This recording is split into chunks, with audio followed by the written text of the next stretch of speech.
유초등부가 여름 사역을 준비 중입니다. 성도님들께서는 기도로 함께 해주시기 바랍니다.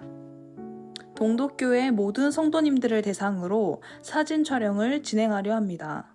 복장은 위도 흰색으로 몇 주간 식사 후 2층 믿음 성전에서 진행하오니 성도님들의 적극적인 참여 바랍니다.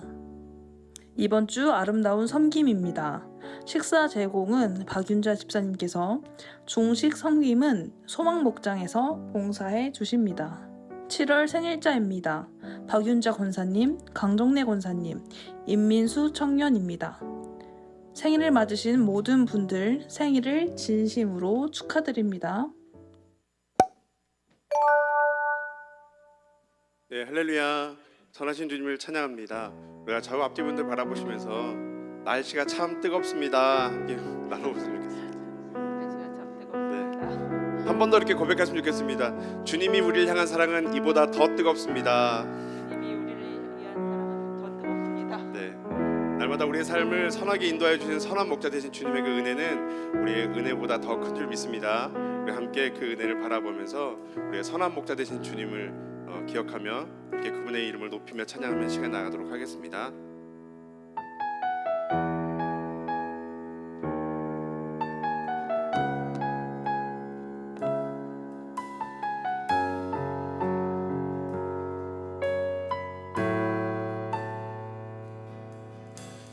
이 세상을 살아가는 동안에 나의 힘을 의지할 수 없으니 기도하고 낙심하지 말 것은 주께서 참 소망이 되심이라. 다시 한번 이 세상을 살아가는 동안에 나의 힘을 의지할 수 없으니 기도하고 낙심하지 말 것은 주께서 참 소망이 되심이라. 아멘. 하나님의 꿈이 나의 비전이 되고 예수님의 성품이 나의 인격이 되고 성령님의 권능이 나의 능력이 되길 원하고 바라고 기도합니다. 주의 길을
실천이 되고 예수님의 성품이 나의 인격이 되고 성령님의 권능이 나의 능력이 되길 원하고 바라고 기도합니다.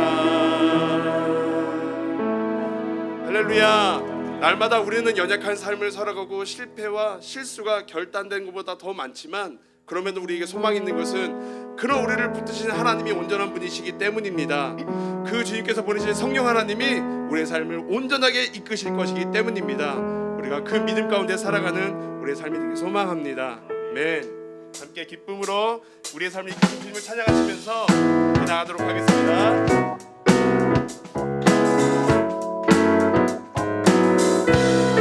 주와 같이 길 가는 것 즐거운 일 아닌가. 우리 주님 걸어가신 발자취를 밝게 다시 한번 주와 같이 길 가는 것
함께 예배를 위해서 기도하며 나가도록 하겠습니다. 하나님, 날마다 우리는 실수받고 실패하고 연약한 존재이지만 우리 안에 보내주신 성령 하나님을 통해 성령 하나님의 권능으로 우리가 한 걸음 나가는 힘을 얻습니다. 오늘 목사님을 통해 주실 말씀을 통해 우리가 또한 한 걸음 나가는 새 힘을 얻으며 나가는 귀하고 복된 예배 시간, 주님의 이름을 높여드리는 예배가 되게 하여 주옵소서.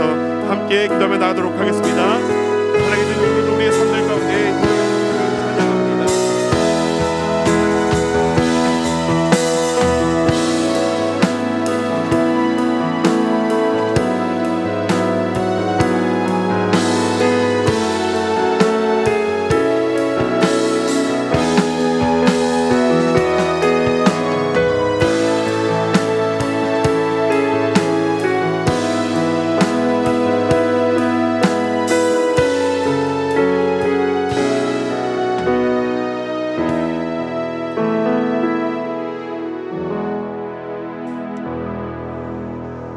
다 같이 기도하시겠습니다.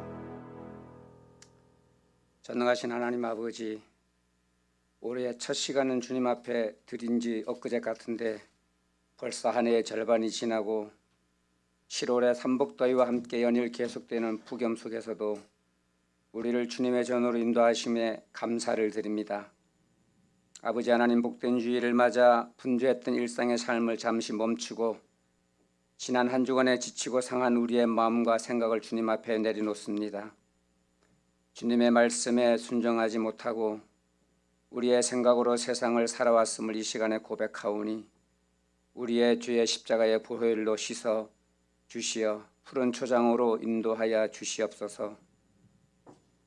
이 나라를 주관하시는 하나님 아버지, 이 나라 대통령을 비롯한 유정자들의 공의로우신 하나님을 경외하며 용서와 화합으로 국민에 대한 존경심을 갖고 국정을 이끌어가게 하여 주시옵소서.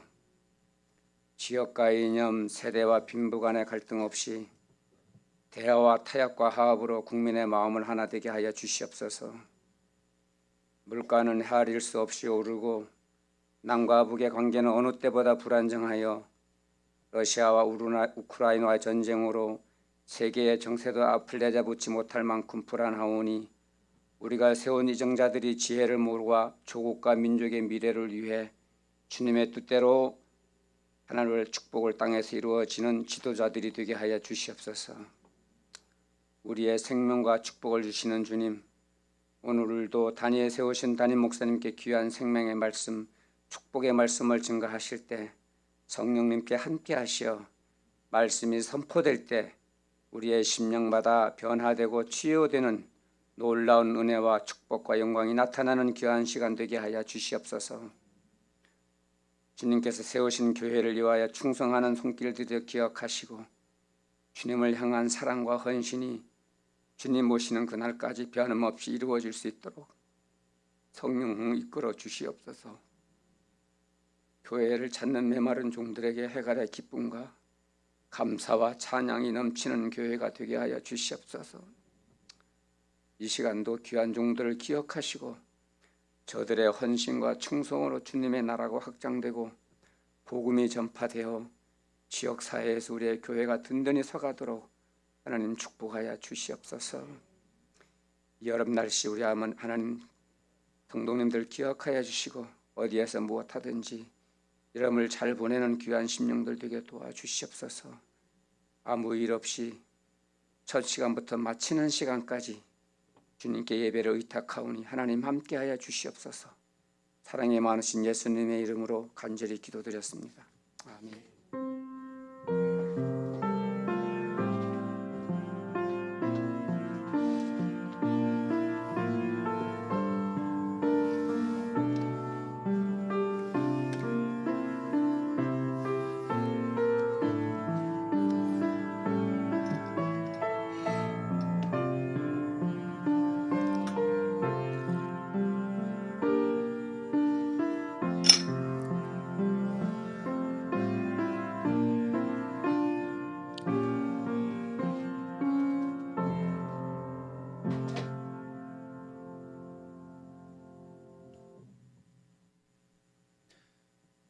아까 광고 시간에도 나왔지만 오늘 오후 예배는 이지성 교수님이 오셔서 이제 간증을 해주시겠습니다.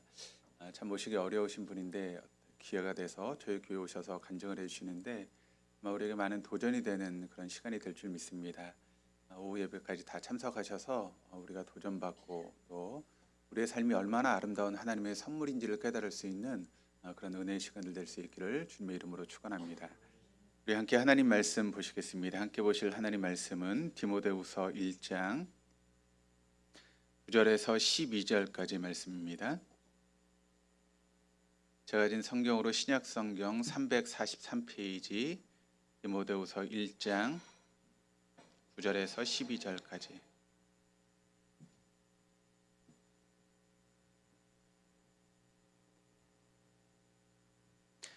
찾으셨으면 우리 한 목소리로 9절에서 12절까지 말씀 같이 봉독하시겠습니다.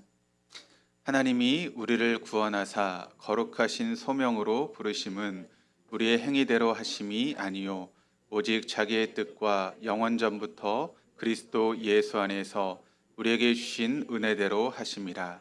이제는 우리 구주 그리스도의 예수의 나타나심으로 말미암아 나타났으니 그는 사망을 폐하시고 복음으로써 생명과 썩지 아니할 것을 드러내신지라. 내가 이 복음을 위하여 선포자와 사도와 교사로 세우심을 입었노라. 이로 말미암아 내가 또 이 고난을 받되 부끄러워하지 아니함은 내가 믿는 자를 내가 알고 또한 내가 의탁한 것을 그날까지 그가 능히 지키실 줄을 확신함이라. 아멘.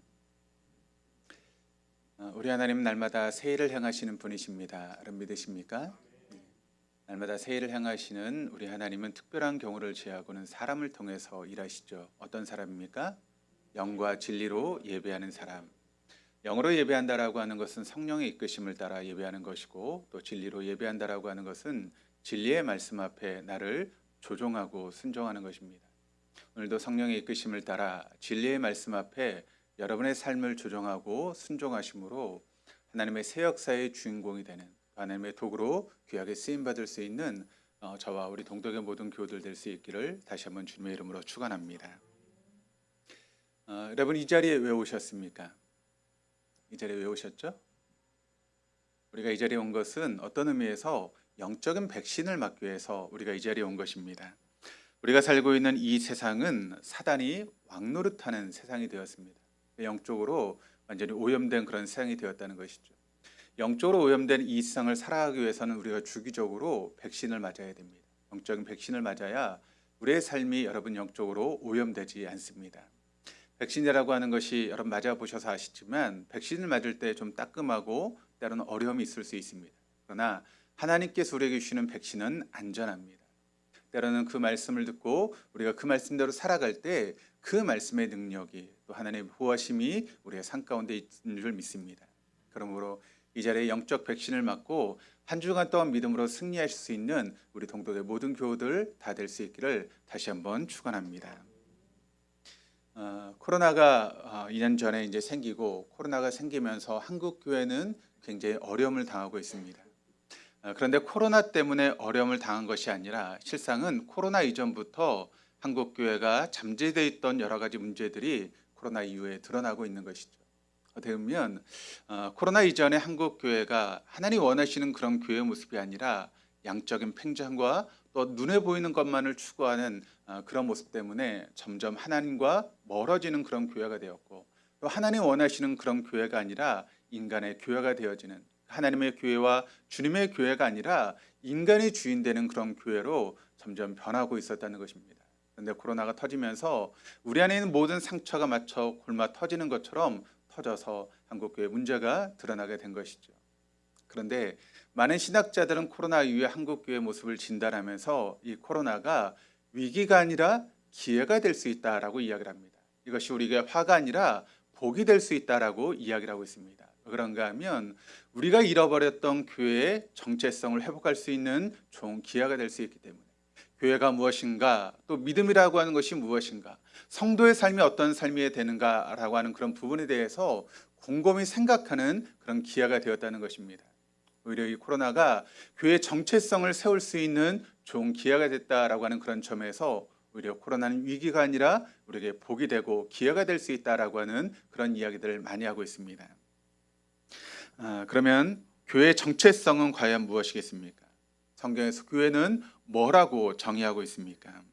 성경이 말하는 교회는 절망의 공동체가 아니라 바로 희망의 공동체가 교회라고 그렇게 이야기를 하고 있습니다. 우리의 삶 가운데 여러 가지 어려움과 문제가 닥칠 수 있지만 그러나 그 문제 앞에서 절망하는 것이 아니라 그 문제 속에서 우리가 하나님을 바라보면서 희망을 품는 것, 그것이 바로 교회의 모습이라는 것이죠. 그러므로 우리에게 어떤 어려움이 있든지 어떤 문제가 우리에게 닥치든지 그것은 중요하지 않습니다. 우리가 하나님을 바라보고 주님을 바라보며 희망을 품고 나갈 때 오히려 그 위기는 기회가 되어주는 줄 믿습니다. 코로나 위기도 우리에게 기회가 될 수 있다라고 하는 것을 여러분 잊지 마시기를 바랍니다. 그리고 우리 교회는 언제나 희망의 공동체라고 하는 것을 잊지 마시고 희망을 품고 살아가시는 우리 동독의 모든 교우들 다 될 수 있기를 바랍니다. 그렇다면 우리가 어떻게 희망의 공동체 또 소망의 사람으로 우리가 살아갈 수 있겠습니까? 우리가 세 가지를 살펴봤죠. 첫 번째, 우리가 소망의 사람 또 소망의 공동체는 분명한 정체성을 가지고 살아가야 된다는 것입니다. 우리의 정체성은 무엇입니까? 바로 나그네라는 것입니다. 우리가 이 땅에 소망을 두고 살아가는 사람이 아니라 하나님의 나라를 소망하는, 그러니까 우리에게 돌아갈 본향이 있다라고 하는 것을 언제나 생각하는 그런 나그네의 정체성을 가지고 살아갈 수 있어야 된다는 것입니다. 또 두 번째, 소망의 사람, 소망의 공동체는 살아있는 소망을 붙잡는 그런 공동체라는 것입니다. 그러니까 우리가 붙잡아야 되는 것은 죽은 소망이 아니라는 것입니다. 우리가 붙잡아야 되는 것은 썩은 소망이 아니라는 것입니다. 지금도 살아있는 소망을 붙들어야 되는데 그 살아있는 소망이 무엇인가 하면 바로 장차 우리에게 임할 하나님의 나라가 궁극적인 우리의 소망이라는 것이죠. 그 소망은 살아있는 소망입니다. 그러므로 우리가 이 살아있는 소망을 붙들고 살아갈 때 우리는 소망의 사람, 소망의 공동체가 되어줄 줄 믿습니다. 세 번째는 바로 소망의 사람, 소망의 공동체는 선교적인 삶을 살아간다는 것입니다. 그러니까 우리가 가지고 있는 소망은 세상 사람과 다른 소망이라는 것이죠. 그리고 우리가 가지고 있는 그 소망을 세상 사람들에게 증거하는 삶을 살아가야 되는데 그것이 바로 선교적인 삶이라는 것입니다. 오늘은 디모데후서 세 번째 시간을 함께 말씀을 통해 나누겠습니다. 지난주에 우리가 디모데전서 1장 9절에서 12절까지 말씀을 받고 어떻게 보면 2장으로 지금 넘어가야 되는데 우리가 지난주에 나눴던 말씀이 너무나 중요한 말씀입니다. 우리의 신앙에 있어서 너무나 중요하고 이 부분에 대해서 우리가 확고하게 정립이 되어 있지 않으면 우리의 신앙이 흔들릴 수 있습니다. 그래서 오늘 이 시간은 다시 한번 지난 시간 살펴봤던 그런 말씀을 다시 한번 볼 수 있는 그런 시간을 가지려고 합니다. 왜냐하면 지금 우리가 보고 있는 이 디모데후서 1장 후반부에 있는 이 말씀이 우리가 잘 풀리고 이 말씀이 우리의 마음 가운데 잘 정립이 돼야지 앞으로 보게 될 2장, 3장, 4장의 말씀이 잘 풀려갈 수 있기 때문에 그렇습니다. 그런데 지난주 그리고 오늘 이어서 우리가 함께 나눌 이 말씀을 이해하지 못하면 우리가 2장, 3장, 4장의 말씀이 우리에게 다가올 수 없고 그 말씀의 의미를 제대로 이해할 수 없기 때문에 그렇습니다. 그래서 지난 시간에 시간이 부족해서 충분히 하지 못한 부분들을 오늘 보충해서 함께 계속 말씀을 한번 보려고 합니다.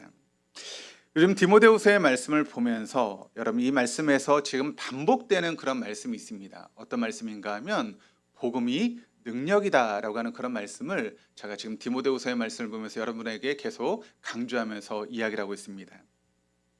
로마서 1장 16절의 말씀을 같이 보도록 하시겠습니다. 같이 읽겠습니다. 내가 복음을 부끄러워하지 아니하노니 이 복음은 모든 믿는 자에게 구원을 주시는 하나님의 능력이 됨이라. 그렇습니다. 여기 말씀을 통해서 우리에게 이야기하고 있는데 복음은 능력이다라고 이야기를 하고 있습니다. 그렇다면 복음이라는 것이 무엇이겠습니까? 먼저 고린도전서 15장 1절, 2절 말씀을 세 번역으로 같이 읽어보시겠습니다. 형제 자매 여러분, 내가 여러분에게 전한 복음을 일깨워 드립니다. 여러분은 그 복음을 전해 받았으며 또한 그 안에 서 있습니다. 내가 여러분에게 복음으로 전해드린 말씀을 헛되이 믿지 않고 그것을 굳게 잡고 있으면 그 복음을 통하여 여러분도 구원을 얻을 것입니다. 자, 여기 말씀을 통해서 사도 바울이 이 짧은 구절 안에서 무려 복음이라고 하는 말씀을 4번이나 사용을 하고 있습니다. 그렇다면 복음이 무엇이겠습니까? 이어지는 3절, 4절 말씀을 통해서 복음에 대해서 증거하고 있는데 같이 한번 또 읽어보시겠습니다. 나도 전에 받은 중요한 것을 여러분에게 전해드렸습니다. 그것은 곧 그리스도께서 성경대로 우리 죄를 위하여 죽으셨다는 것과 무덤에 묻히셨다는 것과 성경대로 사흘날에 살아나셨다는 것과. 자, 여기 복음이라는 것이 무엇입니까? 복음이라고 하는 것은 성경대로 그리스도께서 우리를 위해서 우리의 죄를 담당하시고 죽으셨다라고 하는 것이 복음이고, 복음이라고 하는 것은 죽으셨던 주님께서 사흘 만에 다시 이제 살아나셨다라고 하는 것이 복음이라는 것이죠. 이것이 바로 복음의 출발점이라는 것입니다. 그렇다면 주님께서 죽으셨다는 것과 또 주님께서 장사 지냈다는 것, 그리고 사흘 만에 다시 살아났다라고 하는 것이 왜 우리에게 복음이 되겠습니까? 왜 우리에게 이것이 기쁜 소식이란 말입니까? 이런 의문을 풀기 위해서 오늘 본문의 말씀으로 다시 한번 돌아가 보시면 9절 10절 말씀이 이렇게 이야기를 합니다. 하나님이 우리를 구원하사 거룩하신 소명으로 부르심은 우리의 행위대로 하심이 아니요 오직 자기의 뜻과 영원 전부터 그리스도 예수 안에서 우리에게 주신 은혜대로 하심이라. 이제는 우리 구주 그리스도 예수의 나타나심으로 말미암아 나타났으니 그는 사망을 패하시고 복음으로써 생명과 썩지 아니할 것을 드러내신지라.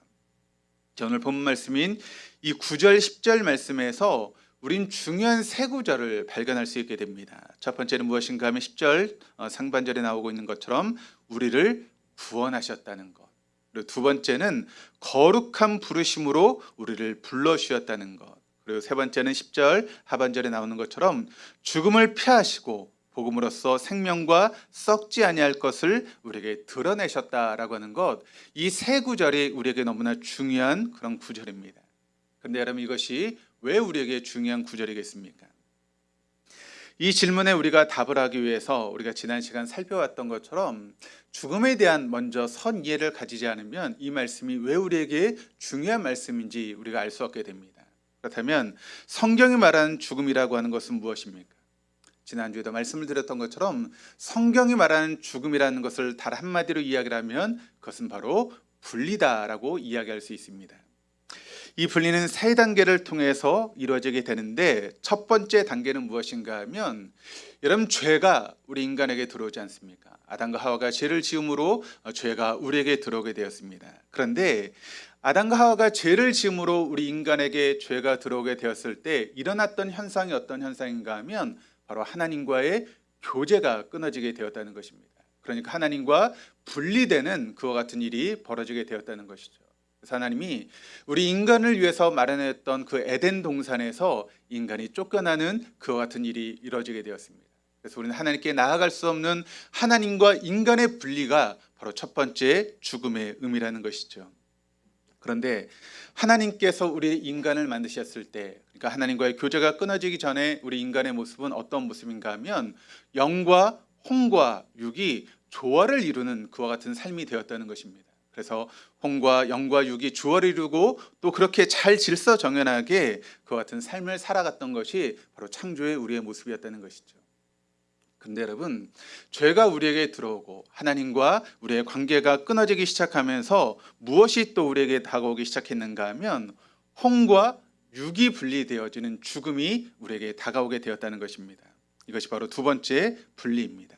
그리고 마침내는 인간의 육은 티끌로 흙으로 돌아가게 되고 우리의 혼은 지옥불에 떨어지는 세 번째 분리가 우리에게 주어지게 됩니다. 그러니까 죄라고 하는 것, 죽음이라고 하는 것은 이와 같은 분리가 우리에게 닥치게 되는 것이 바로 죽음이라는 것이죠. 그러면 하나님이 하신 일은 무엇입니까? 하나님이 하신 일은 이와 같은 죽음의 권세로부터 우리를 해방시켜 주신 것이 바로 하나님이 하신 일이고 그것이 바로 복음이라는 것입니다.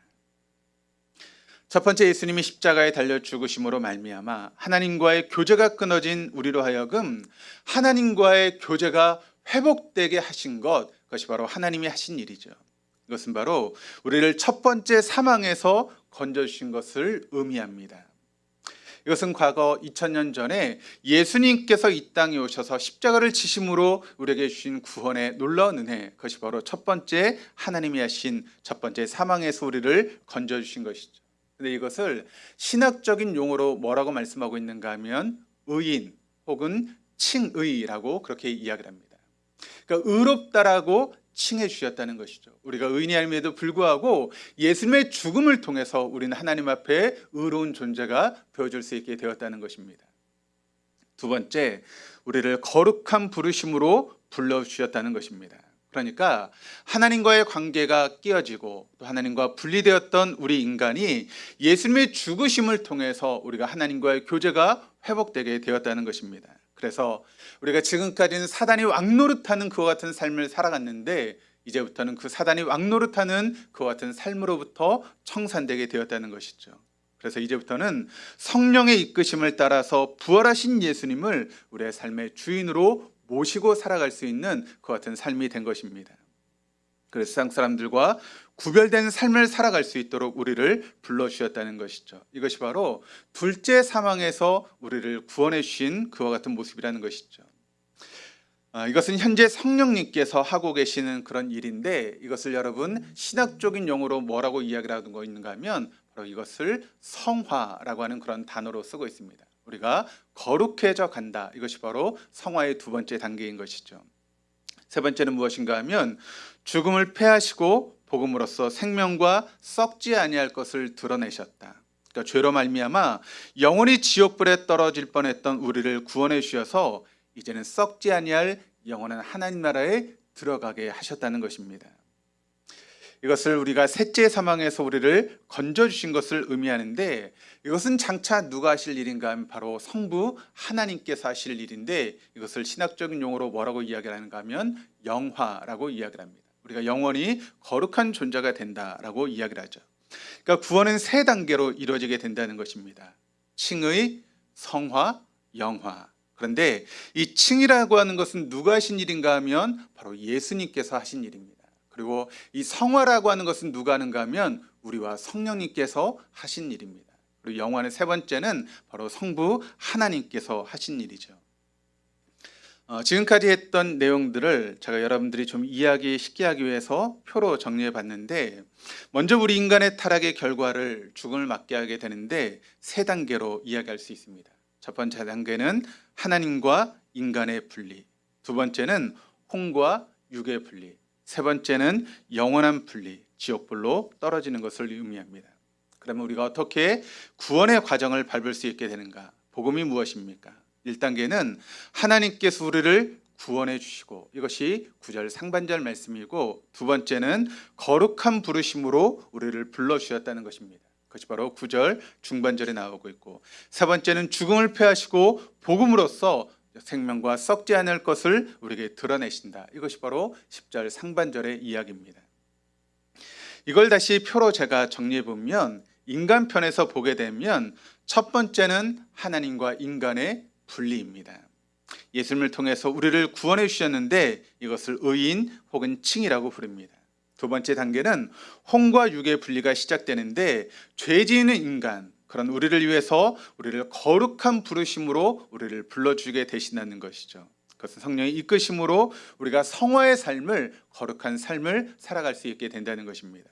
세 번째 단계는 타락한 인간은 결국 영원한 분리, 지옥불로 떨어지게 되는데 그런 우리를 불쌍히 여겨주셔서 영원한 하나님 나라로 이끌어 주신다는 것이죠. 이것을 영화, 이것은 바로 하나님께서 하실 일이라는 것입니다. 다시 하나씩 우리가 살펴보게 되면 1단계는 하나님과 인간의 분리, 근데 1단계 회복은 하나님께서 우리를 구원해 주시는 의인, 칭의, 바로 예수님께서 하신 일이고 두 번째는 죽음과 혼과 육의 분리인데 두 번째 단계의 회복은 거룩한 부르심으로 우리를 불러주신다는 것입니다. 이것이 바로 성화, 성령께서 하신 일이죠. 세 번째 단계의 죽음은 영원한 분리입니다. 그런데 세 번째 회복은 죽음을 패하시고 복음으로써 우리가 환히 드러날 수 있는 그와 같은 일들을 하나님께서 하시는데 이것은 하나님께서 우리를 영화롭게 하신다는 것입니다. 이렇게 삼위일체 하나님께서 우리를 이렇게 구해 주셨다는 것입니다. 예수님께서 우리를 구원해 주시고 성부 하나님께서 장차 우리가 하나님 앞에 서게 될 때 우리를 영화롭게 하신다는 것입니다. 그런데 여러분, 예수님께서 하신 일은 과거에 예수님이 이 땅에 오심으로 이루어지게 되었습니다. 그리고 하나님께서 하실 일은 우리가 앞으로 하나님 나라가 가게 될 때 하나님께서 하시게 될 일입니다. 그렇다면 과거와 미래 그 사이에 지금 우리가 살아가고 있는 이 시대 가운데 우리가 해야 될 일은 무엇이겠습니까? 바로 성령님과 함께하며 우리의 삶을, 성화의 삶을 살아가는 것, 우리가 거룩한 삶을 살아가는 것, 그것은 바로 우리와 성령과 우리가 동행하면서 해나가야 될 그런 일이라는 것입니다. 그런데 여러분, 이와 같은 놀라운 하나님의 은혜를 여러분 지금 잊고 살고 계십니까? 이런 구원의 기쁨과 감격이 여러분의 삶 가운데 있으십니까? 우리를 위해서 2000년에 예수님을 보내셔서 우리를 의롭게 하시고 이제 우리가 하늘나라 가게 되면 우리를 영원한 존재로서 우리를 영원한 하나님 나라에 살게 하실 것입니다. 그렇다면 그와 같은 놀라운 구원의 은총과 은혜를 입고 살아간 우리들인데 그와 같은 기쁨과 그와 같은 그런 은혜가 여러분에게 있으십니까? 이건 성경이 우리에게 약속하고 있는 그와 같은 삶인데 과연 우리에게 그와 같은 삶의 기쁨과 감사가 있느냐는 것이죠. 이게 없다면 무엇 때문에 우리가 이와 같은 삶을 살지 못하는 것일까요? 예수님의 보혈의 공로로 우리가 1단계의 구원을 받았습니다. 의인 칭의, 그런 우리가 죽으면 하나님 앞에 영원한 존재로 우리가 구원을 얻게 되는 것이죠. 그것은 우리가 죽음 후에 이뤄질 세 번째 구원의 보장입니다. 그런데 문제는 2단계의 구원입니다. 현재의 상태, 빌립보서 2장 12절에서 13절 말씀을 같이 보시겠습니다. 우리 같이 읽어보시겠습니다. 그러므로 나의 사랑하는 자들아, 너희가 나 있을 때뿐 아니라 더욱 지금 나 없을 때에도 항상 복종하여 두렵고 떨림으로 너희의 구원을 이루라. 너희 안에서 행하신 이는 하나님이시니 자기의 깊으신 뜻을 위하여 너희에게 소원을 두고 행하게 하시나니. 자, 이 말씀의 핵심은 12절의 말씀입니다. 12절의 말씀을 다시 한번 보시면 그러므로 나의 사랑하는 자들아, 너희가 나 있을 때뿐 아니라 더욱 지금 나 없을 때에도 항상 복종하여 두렵고 떨림으로 너희의 구원을 이루라. 너희의 구원을 이루라. 구원이라고 하는 것은 여러분 하나님의 은혜의 선물입니다. 우리에게 그저 값없이 주어지는 것입니다. 그러니까 우리가 어떤 노력을 해서 주어지는 것이 아니라 값없이 우리에게 주어지는 것이라고 우리가 그렇게 성경의 말씀을 통해서 배웠습니다. 그것이 바로 첫 번째 구원이시죠. 그리고 하나님 앞에 우리가 서게 될 때 우리를 영화로운 존재로 하나님께서 거듭나게 하시고 우리 영원한 천국에서 삶을 살아가게 될 것입니다. 그것이 바로 은혜의 선물이라면 그 사이 시간, 지금 우리가 사단이 왕노릇하고 있는 그 시간 우리가 지금 살고 있는데 그 두 번째 단계의 구원은 우리가 이루어가는 것이다라고 성경 말씀을 통해서 우리에게 말씀하고 있는 것이죠. 그렇습니다. 1단계의 구원과 3단계의 구원은 우리가 이루는 것이 아닙니다. 그것은 예수님께서 또 하나님께서 우리에게 주실 하나님의 선물이라는 것이죠. 그러나 두 번째 단계의 구원은 우리가 두렵고 떨리는 마음으로 우리의 삶을 통해서 이루어 가야 한다는 것입니다. 바로 우리가 성화, 거룩한 존재로 거듭나는 그와 같은 삶을 살아가는 것, 우리가 두렵고 떨리는 마음으로 우리가 이 땅에서 이루어 가야 된다는 것이죠. 근데 여러분, 우리가 걱정할 필요가 없습니다. 왜냐하면 성령께서 우리와 함께하고 계시기 때문에요. 빌립보서 2장 13절 말씀이 이렇게 이야기를 합니다.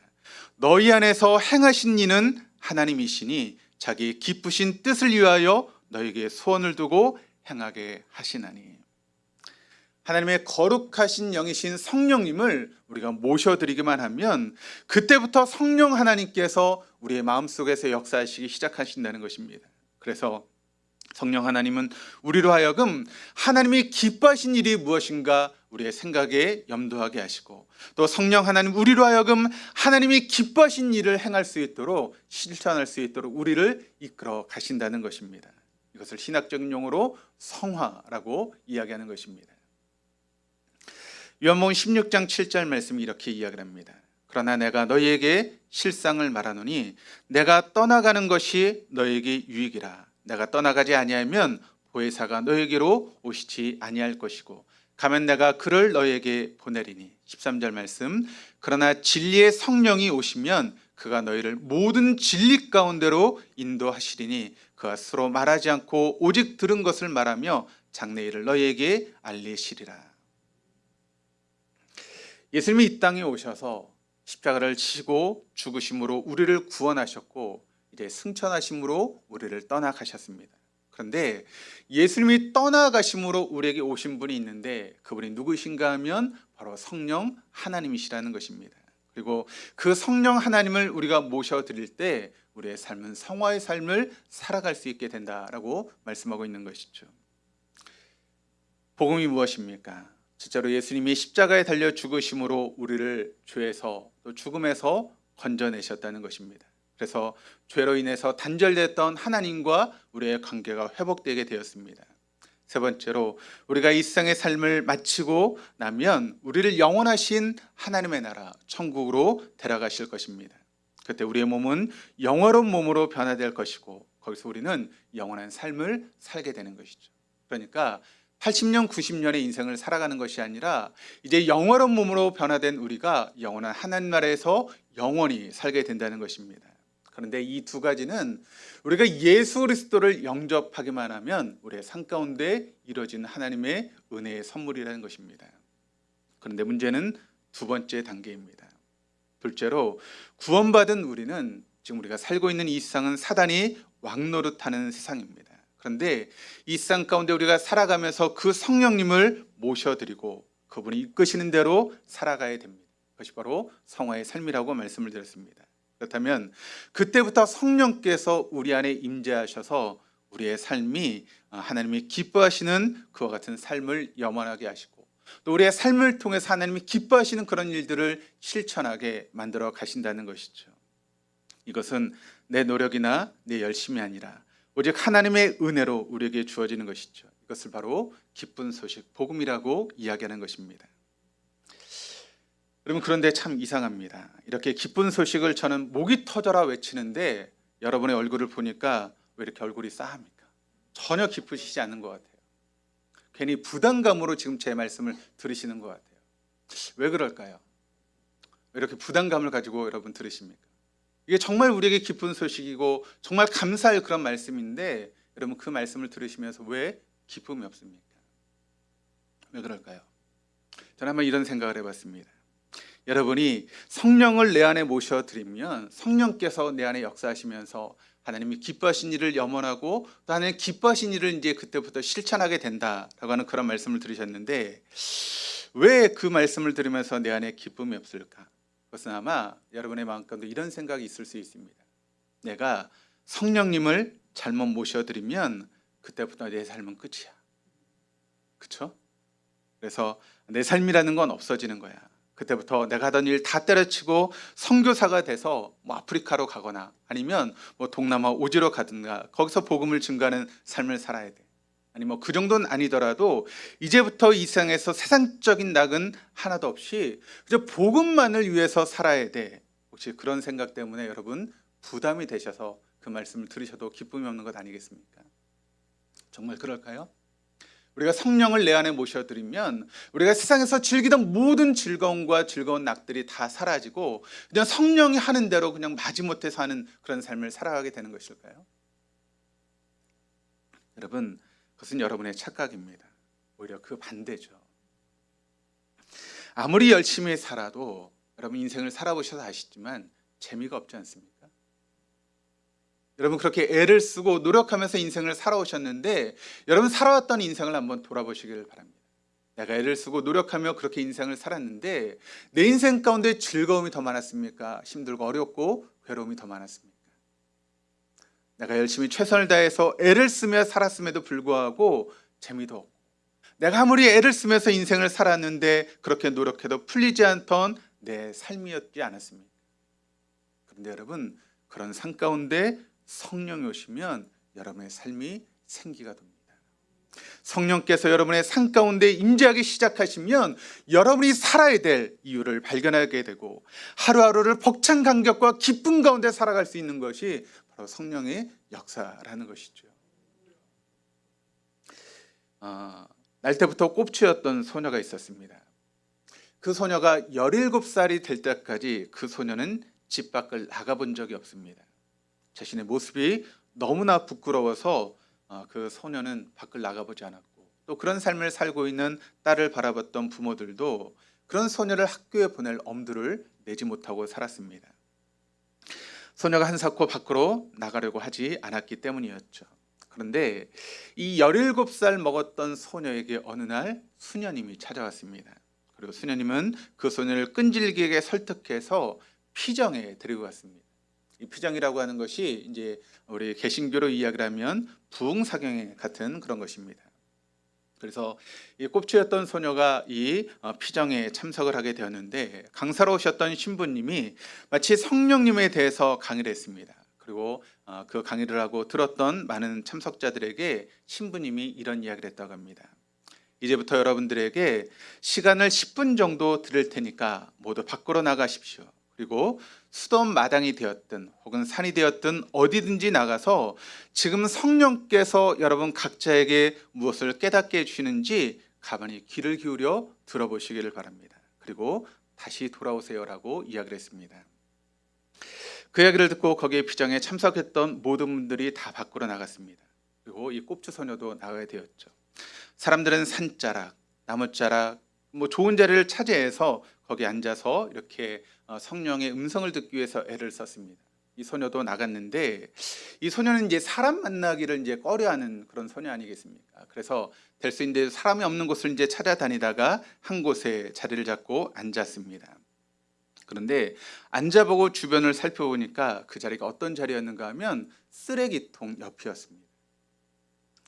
이 소년의 마음에 이런 마음이 들었습니다. 아유, 나는 어디를 가든지 쓰레기구나 라고 하는 그런 마음이 이 소녀의 마음 가운데 들었습니다. 내 인생이 쓰레기다 보니까 내가 가는 곳에 이렇게 쓰레기통이 있구나라고 하는 그런 큰 절망 가운데 한숨을 쉬게 된 것이죠. 그런데 그때 한 소년이 왔습니다. 그리고 막 쓰레기통을 뒤지기 시작합니다. 이 소녀가 너무나 궁금했습니다. 그 소년에게 물어봅니다. 아니, 쓰레기통을 왜 그렇게 뒤지십니까? 그때 소년이 대답하죠. 예, 캔이나 종이를 찾고 있습니다. 아니, 왜 그걸 찾으시죠? 그때 소년이 이렇게 대답을 합니다. 이걸 가지고 가면 돈이 되거든요. 그럼 팔아서 우리 할아버지 할머니의 편찮으신데 약을 사드리려고 합니다. 그래서 지금 쓰레기통을 뒤지며 캔과 종이를 찾고 있습니다. 그 순간 성령님이 이 꼽추 소녀에게 큰 깨달음을 얻게 하셨습니다. 아, 쓰레기도 쓸모가 있구나.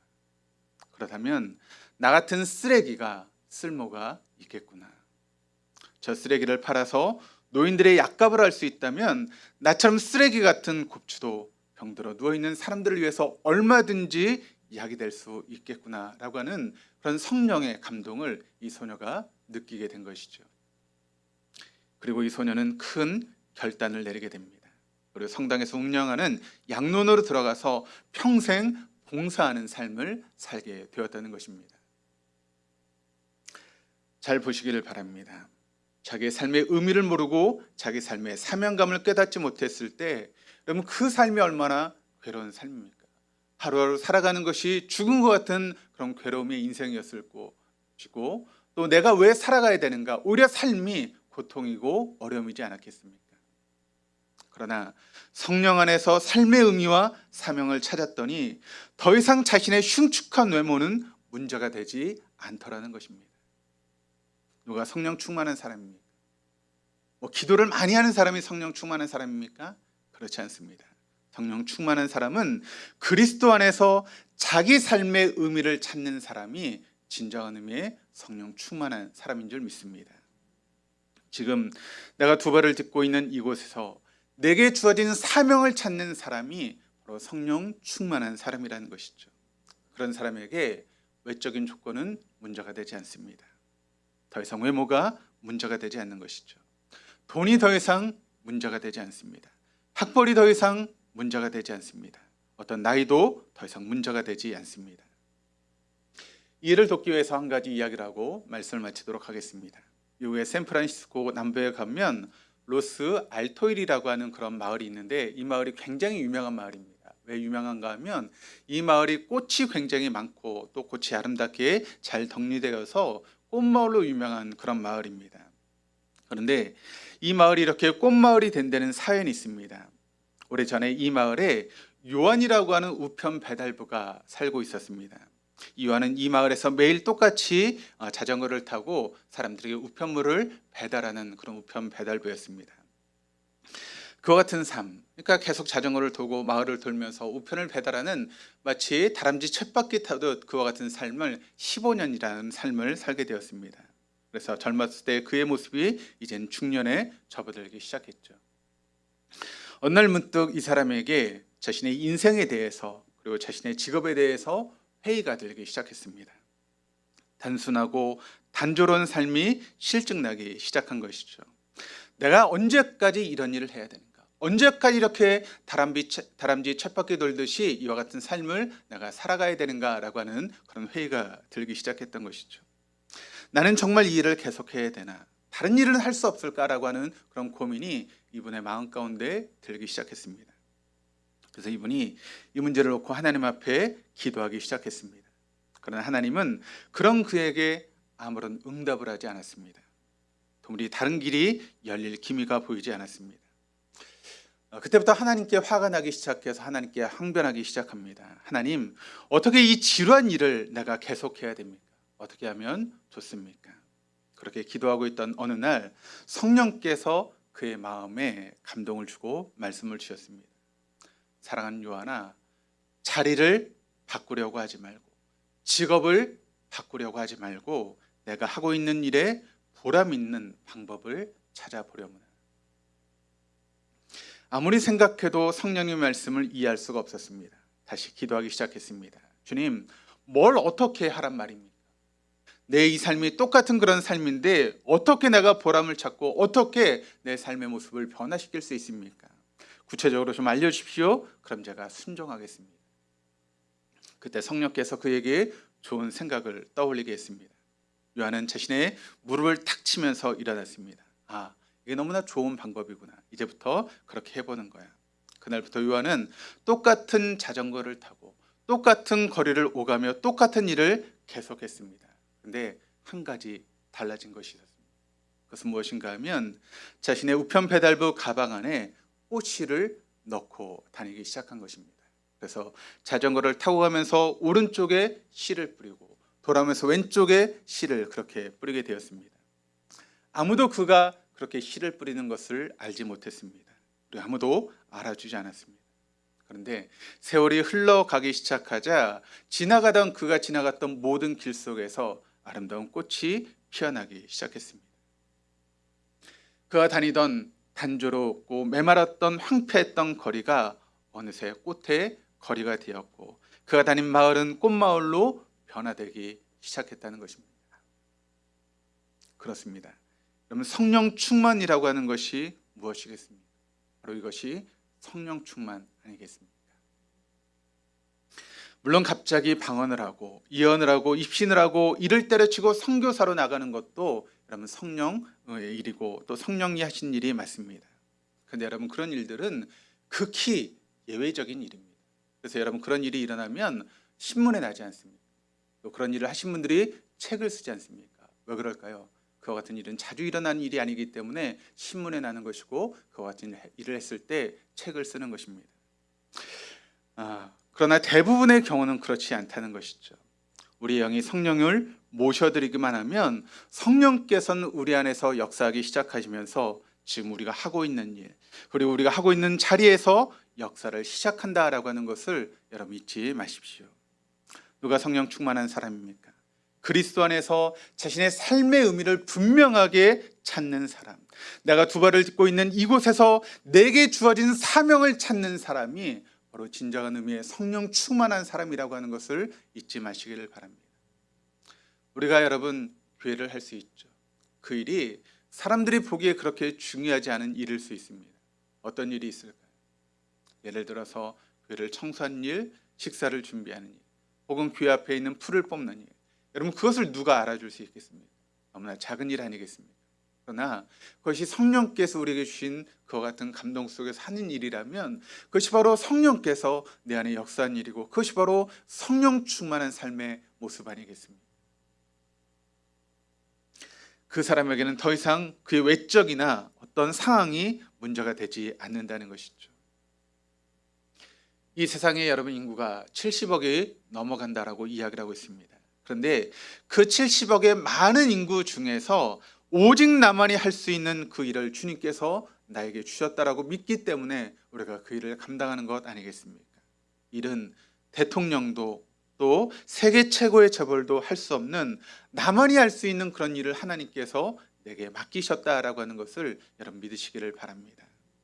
그때부터 여러분 우리 인생에 활기가 넘칠 것입니다.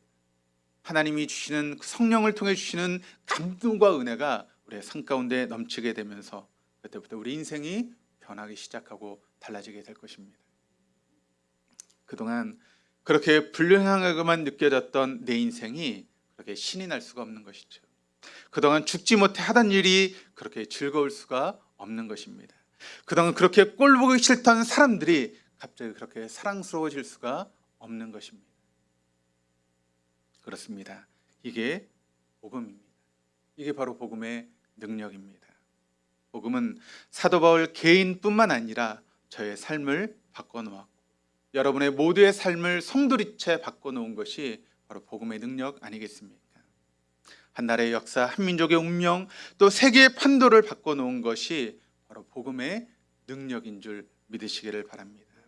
그리고 우리를 이 땅뿐만 아니라 영원한 하나님 나라로 인도할 것이 바로 복음의 능력이죠. 우리가 이 땅을 살아가면서 물질이나 명예, 권력의 모든 것을 걸고 살다 보면 우리에게 남는 것은 허망밖에 없습니다. 그럼 세상에서 가장 많은 것을 누리고 살았던 사람이 누구입니까? 우리가 솔로몬이라고 이야기를 하지 않습니까? 근데 여러분 그 솔로몬이 자신의 인생을 돌아보고 했던 고백이 어떤 고백입니까? 헛되고 헛되고 헛되고 헛되니 모든 것이 헛되도다.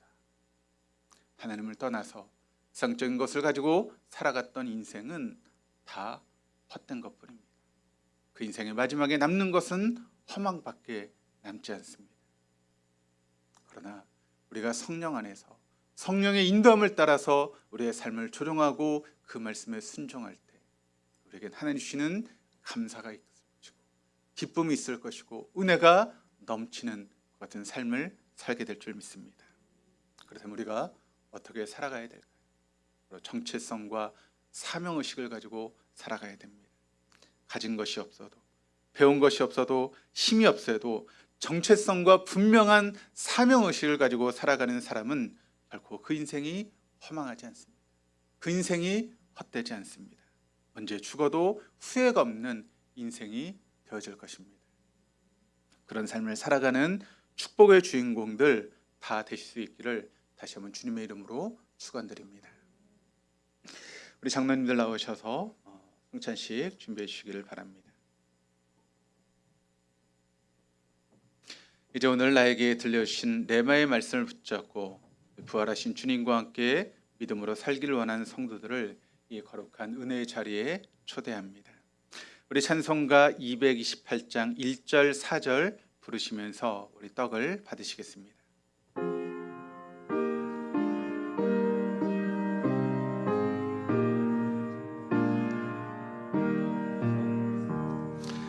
오 나의 주님 진입에 오니 영원한 세계 밝히 나타나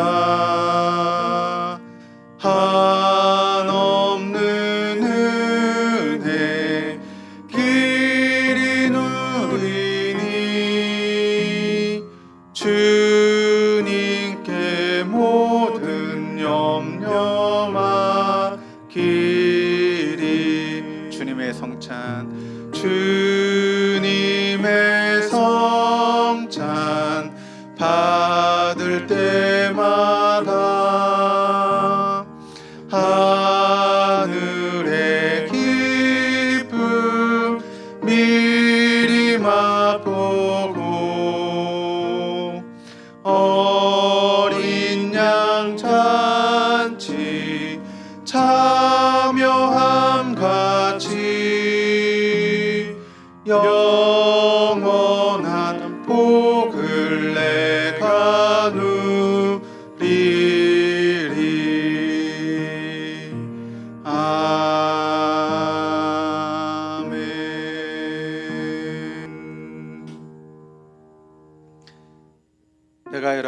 주께 전한 것은 주께 받은 것입니다. 주 예수께서 잡히시던 밤에 떡을 들어 축복하시며 말씀하셨습니다. 이것은 너희를 위하여 내어주는 나의 몸이니 이것을 먹을 때마다 나를 기억하여라. 사랑하는 성도 여러분, 우리 손에 들려진 이 작은 떡은 우리가 받아야 될 진노와 고통을 대신 담당하기 위해서 채찍에 맞으시고 찢기시고 십자가에 못 박히신 예수의 몸을 의미합니다. 이 떡에 참여함으로 신적 교환을 이루어 주신 주님의 임재를 경험하며 온 교회가 주님 안에서 한 몸을 이루는 놀라운 은혜가 있기를 주님의 이름으로 축원합니다. 우리 다 함께 떡에 참여하시겠습니다.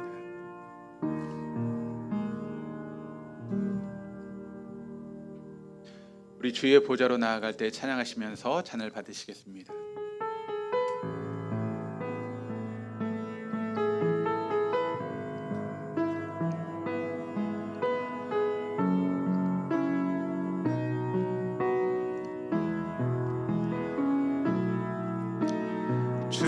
주의 보좌로 나아갈 때에 어떻게 나가야 할까?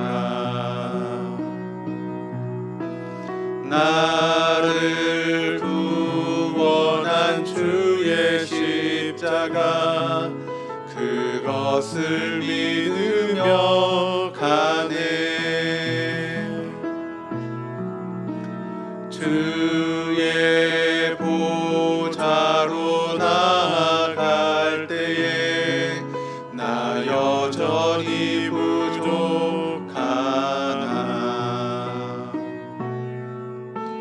나를 품으신 주의 그 사랑 그것을 믿으며 가네. 자격 없는 내 힘이 아닌 오직 예수님의 보혈로 자격 없는 내 힘이 아닌 오직 예수님의 보혈로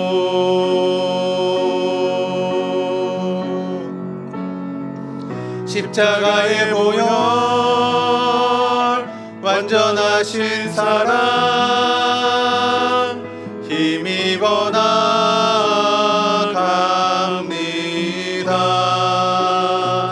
십자가의 보혈 완전하신 사랑 힘입어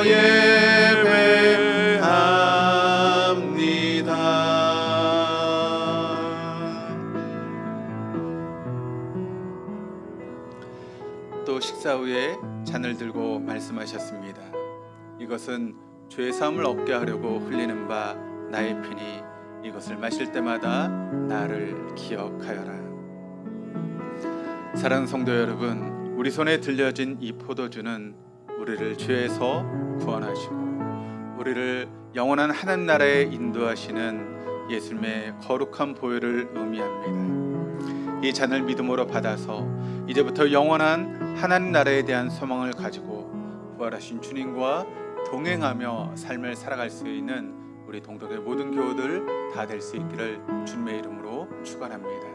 우리 함께 잔에 참여하시겠습니다.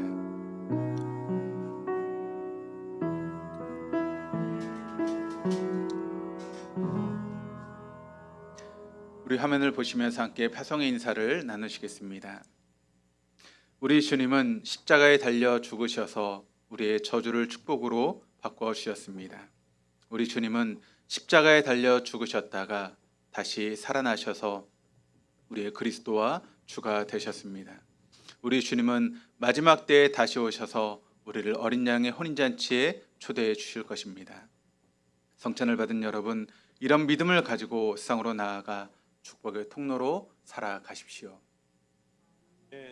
성찬을 받은 우리는 부활하신 주님을 모시고 세상으로 나아가 축복의 통로 아멘. 이런 놀라운 은혜가 있기를 주님의 이름으로 축원합니다. 우리 찬송가 308장 함께 찬양하시면서 준비하신 예물 봉헌하시겠습니다.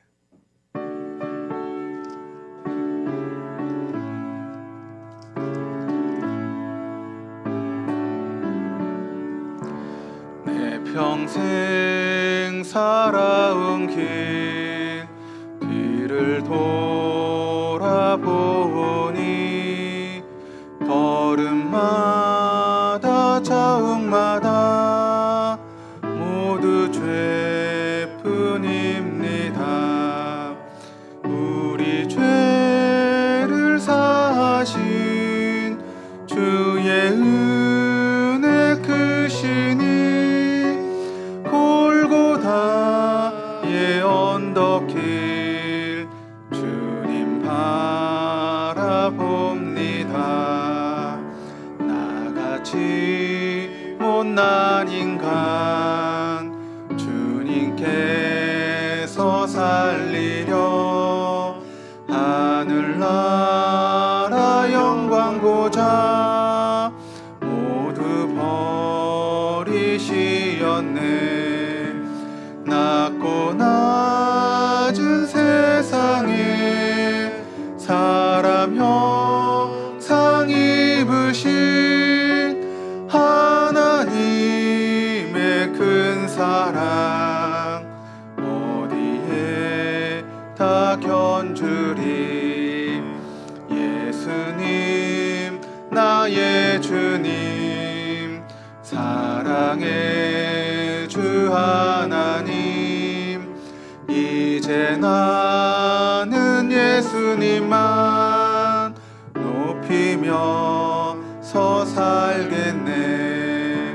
나의 남은 인생을 주와 동행하면서 주님 사랑 전하며 말씀 따라 살겠네.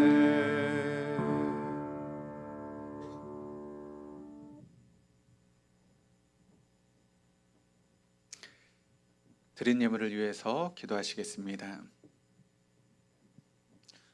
눈물을 흘리며 씨를 뿌리는 자는 기쁨으로 거둔다라고 말씀하신 하나님, 흘린 땀과 수고를 긍휼히 여기시고 넉넉한 수확을 허락하신 주님 앞에 감사와 찬양을 드립니다. 메마른 땅을 옥토로 가꾸어 주시고 죽어가는 생명을 다시 일으켜 장성하게 하시며 이제 놀라운 첫 열매들을 맺게 하신 주님께 감사드립니다. 언제나 저에게 베풀어 주신 크신 은혜를 감사하며 이 시간 맥주 감사 주일로 우리가 감사헌금을 드립니다. 또 풍성한 은혜를 내려주신 주님 앞에 우리가 소득의 11조를 봉헌하여 드립니다. 주일헌금과 주령헌금, 또 성경헌금과 건축헌금, 구리헌금과 장학헌금, 여러 가지 명목으로 주님 앞에 예물을 드린 손길마다 하나님의 다음이 없는 복과 은혜가 넘치게 하시고 이 예물이 심겨진 곳에 30배, 60배, 100배의 풍성함으로 열매 맺는 귀한 시간 되어줄 수 있도록 인도하여 주옵소서.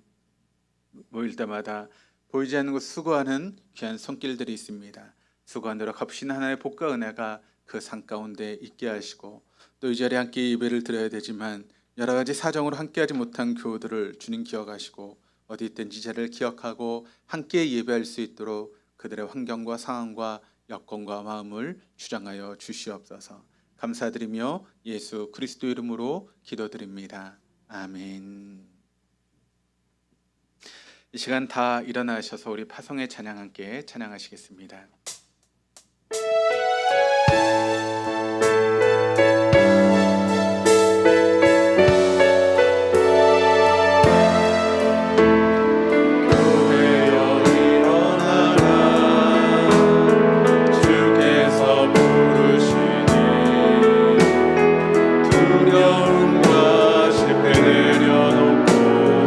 교회여 일어나라.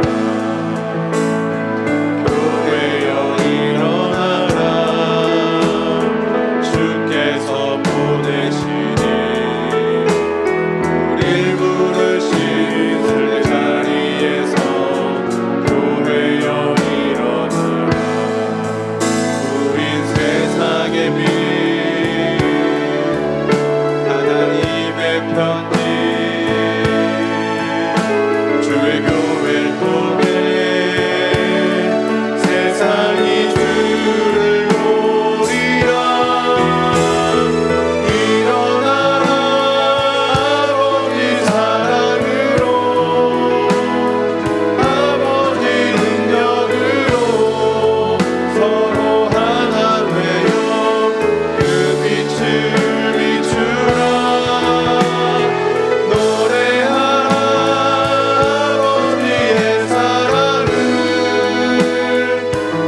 주 예수 그리스도의 은혜와 아버지 하나님의 무한하신 사랑하심과 성령님의 교통하시며 내주하심이 이제 성령님과 함께 성화의 삶을 살기를 다짐하는 우리 동도의 교우들과 그 가정과 하시는 모든 일들 위해 지금부터 영원토록 함께 하시기를 간절히 축원하옵나이다. 아멘.